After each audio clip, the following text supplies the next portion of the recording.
क्यों ये तुम यहाँ? आपसे ये तो जवार की डायरी है।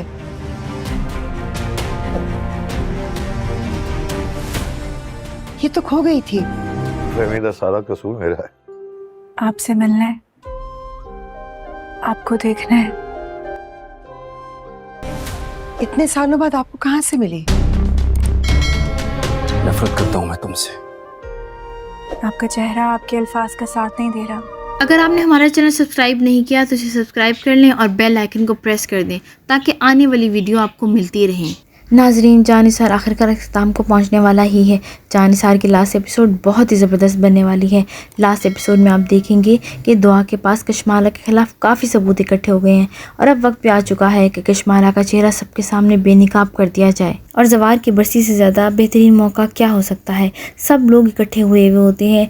दुआ नौशरवान के घर पहुँच जाएगी और जैसे ही नौशरवान दुआ को वहाँ देखेगा और इसे अच्छा नहीं लगेगा, वो दुआ से सवाल करेगा, तुम यहाँ क्या लेने आई हो? तुम्हारा यहाँ कोई काम नहीं है। जिस पर दुआ कहती है, मैं आपसे मिलने आई हूँ, आपको देखने आई हूँ। दुआ नौशरवान को जवाब देगा कि मैं तुमसे नफ़रत करता हूँ। दुआ नौशरवान से कहती है, आपकी आंखें कुछ और ज़ुबान कुछ और कह रही है।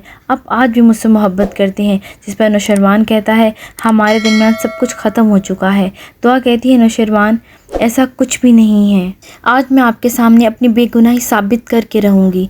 दूसरी तरफ फ़िज़ा के साथ बहुत बुरा होता रहा है और अब फ़िज़ा की ज़िंदगी में भी अच्छा वक्त आने वाला है। फ़िज़ा जिस स्कूल में टीचिंग करती थी, वहाँ का प्रिंसिपल फ़िज़ा को बुलाता है और कहता है, आपको मालूम होगा कि पिछले साल मेरी बीवी की डेथ हो गई थी और मेरे पास 2 बेटियाँ हैं। उनको माँ की ज़रूरत है। मैं चाहता हूँ मेरी बेटियाँ आपसे मिल लें और मैं आपसे शादी करना चाहता हूँ। फ़िज़ा ये बात सुनकर बहुत हैरान हो जाती है और प्रिंसिपल उसको कहता है, आप प्रेशर में मत आएं, आपने सोचना है, अब वक्त लें, अच्छी तरह सोच के मुझे जवाब दें। सिर्फ असलम साहब को भी अपनी गलती का एहसास हो चुका है। वो अपनी बीवी से कहते हैं, मैंने अपनी बेटियों के साथ बहुत ही ज़्यादती की है, इन्हें ताने दे देकर अपने से दूर कर दिया और आज इनके साथ जो भी हो रहा है वो मेरी वजह से ही हो रहा है। जिस पर फहमीदा बेगम समझाती हैं, आपने हमेशा हमारी भलाई ही चाहिए। उधर बाबा सही के हाथ में भी जवार की डायरी लग ही जाती है और कशमाला की हकीकत सामने आ ही जाती है।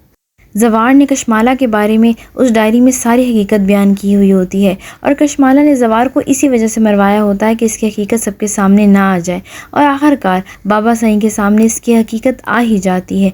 वो डायरी पढ़ने के बाद बाबा सही के पाँव तले तो ज़मीन ही निकल जाती है और इन्हें यकीन ही नहीं होता कि कशमाला इस हद तक गिर सकती है। जैसे ही वो डायरी नीचे लेके जाते हैं, अम्मा सही जब वो डायरी देखती हैं तो बाबा सही से कहती हैं, ये डायरी तो गुम गई थी और ये तो जवार की डायरी है, आपके पास कैसे आ गई?